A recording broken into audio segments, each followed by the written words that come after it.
you're not coming back to the well to get your data again. It's yours.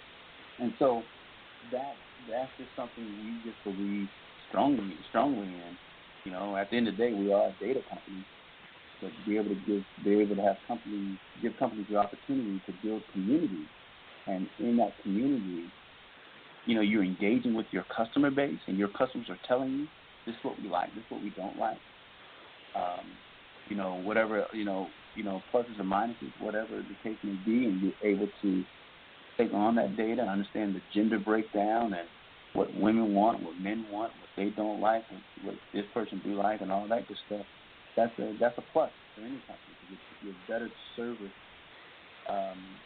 Again, your customers are super fans, especially in a day and age where people are looking more from the brands that they associate with, from the brands that they buy or that they're involved with. They're looking for those brands to be more part of their community, part of their everyday life. So there's expectations that their customers are looking for. So if you can have that dialogue versus guessing versus using, well, the numbers are showing that this particular vehicle or this particular shoe or whatever the case may be is not selling. And instead of you going by those numbers, it could be the fact that it's not selling because the customer says, yeah, that's a nice car that's just putting out X brand, but yeah, it's fast. Yeah, it has 400 horsepower or 500 horsepower, but it doesn't look fast. We want cars that look aggressive. So it's not the fact your sales are down, not because we don't like the car. It's because the car may need to have more upgrades. It may need to look like it can actually go as fast as you say it can, and not look like a car that you're only selling for $25,000 and you're charging $50,000. If that makes sense. So again, through the dialogue, you can find those things out versus making decisions just on numbers alone. And now, a lot of groups now, we were talking earlier before you get on the line about just some of the things that were going on in the community and everything. Of course, Camilla was just here and everything. But then I was also talking about fantasy football. And I know that even when I had my fantasy football league, there are oftentimes already existing chat rooms. Do you all find that sometimes y'all are already working with groups that have like a chat component, but y'all are just finding a way to integrate SpokeHub with what they may already be having? Like I know most fantasy leagues have some sort of chat where you're talking to your commissioner or something like that. And, of course, there's like the various meetup rooms that have chats. And I remember, I date myself, but way back in the Black Planet days, there were all the different groups that had chats. So I was wondering, do you sometimes find that you're integrating with existing chat rooms on that aspect of what SpokeHub is doing?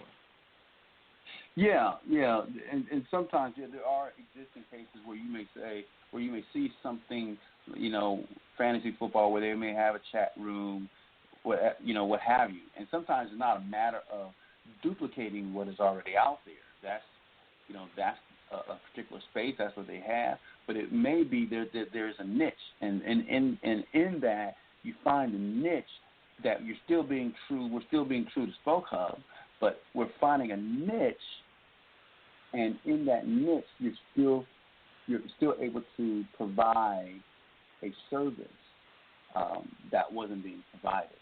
So for us, it's not a lot of times what we may find, and not a lot of times, but sometimes what we have found is just kind of what, as you have said, you use fantasy football, for example, and we have been down that road, that there may be something that exists where there is some type of dialogue. And I give you an example.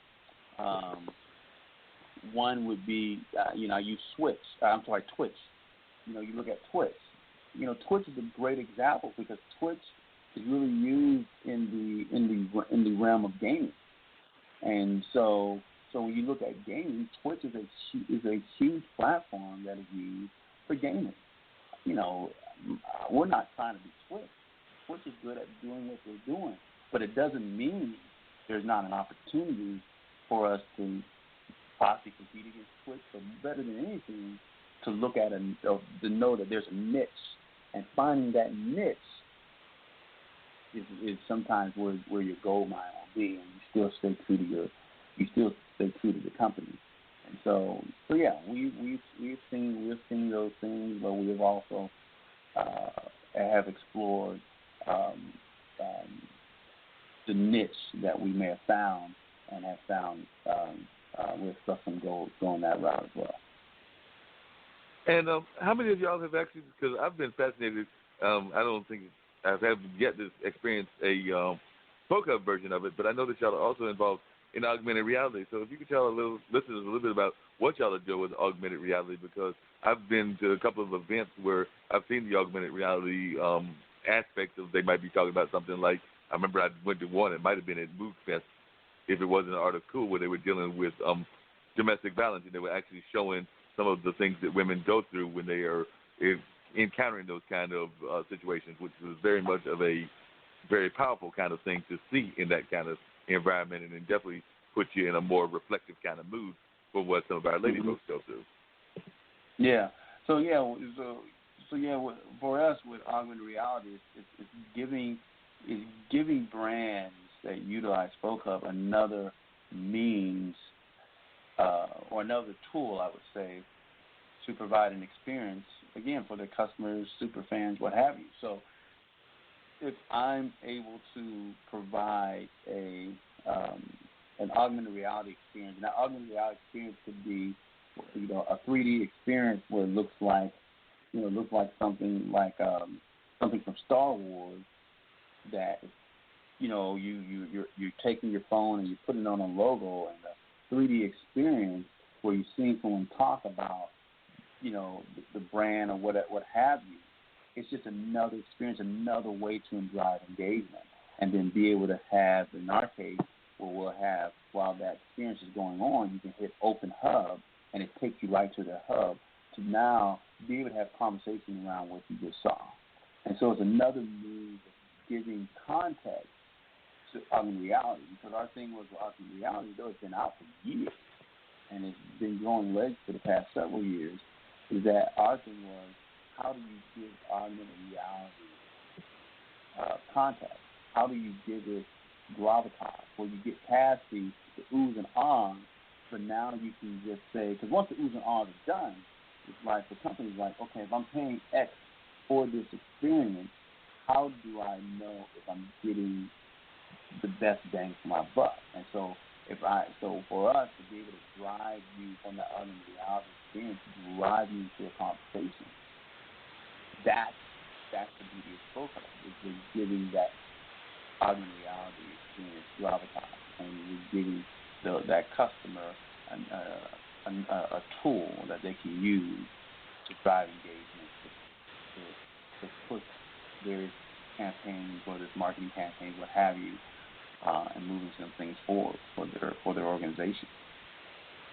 And I think, and I may have just done it myself, just in that question I just asked you, but what is the difference between augmented reality and virtual reality? Because I think a lot of times we get the two interposed and mixed up, and I probably just did it in the question that I just asked you, because it might have been more of a virtual reality experience that I just described versus an augmented reality. But how do you see that difference, or how has the difference been described to you? So, and that's a good question, because a lot of people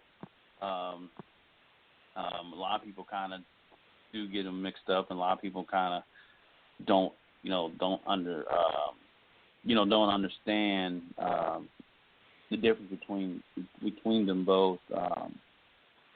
And so pretty much it's kind of, augmented reality is, it's best way to explain it, it's kind of like, and I'm going to sound technical and I'll kind of come back to it, but it's digital elements to a live view, often by using the camera or a smartphone.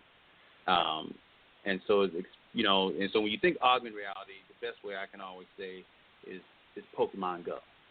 You're taking something that's not there physically, but you're placing it as if it's there. So that's the beauty of Pokemon Go, was that people would see a Pokemon at a bus stop, but in reality it isn't. But they augmented that reality by placing something in their smartphone to make it appear that it's actually there. Whereas virtual reality implies a complete immersion experience that shuts out the physical world. So and in virtual reality, you tend to use a lot of, glasses, goggles, where you're kind of going in somewhere virtually. So you're creating this world, this virtual. You're taking this space and you're creating this world, a virtual reality world, where you're kind of going into this world, and it's a virtual world where it's augmenting. You're taking an actual space and you're augmenting. You're adding things to it within the context of, in this case, smartphone. I know Snapchat uses lenses, and it just kind of makes your living room, like I can take like augmented reality, you can take a living room and then say, okay, I want to add furniture to this living room. And it's your living room, but you're using your, let's say, your smartphone, and you're putting furniture as if I put this particular furniture here, this is how it will look. That's augmented. But then virtual may say, I'm going to take a living room that's not mine, and I'm going to create this virtual space. I'm going to create this, you're creating a whole virtual world. So hopefully I didn't lose you and all that, but that's kind of the difference. You're augmenting one particular reality, and virtual, you're creating another. Okay. That's very, very, very natural way of describing it, and that actually clarifies a lot, because I was actually, I think, mixing the two together. So that actually was a very good explanation. So I appreciate you giving that to our listeners and everything. Coming back to the entrepreneurship element, you did talk about the fact that a lot of y'all were already friends and everything. But what advice would you give to others that might be thinking about just going into entrepreneurship work, particularly maybe trying to go into technology entrepreneurship? You've been in this now for a few years. So what kind of advice would you give to young folks that might think that they want to get involved in some sort of technology entrepreneurship, other than don't compete with SpokeHub? Yeah. Well, I think I think all in all, first off, I would never say not compete with us, because competition is good. And competition is where it breeds creativity. It breeds the opportunity for you to think bigger and better. And so if you don't have competition, then it's easy to kind of think you're doing something great, and you may not be doing anything great. So competition, I always say competition is good. But as far as from an entrepreneurship standpoint, and the advice I would give is, one is just to, I think, stay true to yourself, because in entrepreneurship, it's tough. It's not easy. Like somebody once told me that if it was easy, everybody would be doing it. So it's not easy. It's just not an easy task. So stay true to yourself. Make sure you have a good support base. I told a buddy of mine that started a business, and he said he started his business, and he said, I feel alone. And I said, well, actually, you don't have to feel alone. I told him, as you continue this entrepreneurship journey, what you will find is other entrepreneurs that it's like anything in life. The law of attraction, you'll start attracting the very based on what you're doing, you'll start attracting other entrepreneurs. And what you'll realize is there's a community of entrepreneurs, and you tend to help each other, prop each other up, make sure you become a support band. And my thing to him, of course, he has me, but it's to make sure you have a good support band. And generally, that's other entrepreneurs that know what you're going through. They know the rigors of what you're going through, and depending on what route you take. In our case, being that we have raised money, we have run to other men and women that have raised money, and you hear a lot of the same stories, very similar stories. Everybody has similar stories. And it's kind of like marriage. You think you're in it by yourself, only realize so you're going through the same thing. Okay, so I'm not alone. And so having that support bank. And I think the other thing for me is being relentless, believing in yourself, being relentless. Don't stop. Don't stop. Pivot. If you got to pivot. Don't be ashamed to pivot, but don't stop, because at the end of the day, it is true. If it was easy, everybody would do it. But definitely don't stop. Grind, work hard, be willing to put in the hours, be willing to wear multiple hats if need be, but knowing that it's not going to be like this forever. And so I think for me, those are the things, and one of the things I always kind of live by for me is that when it comes to entrepreneurship, and just in life in general, which is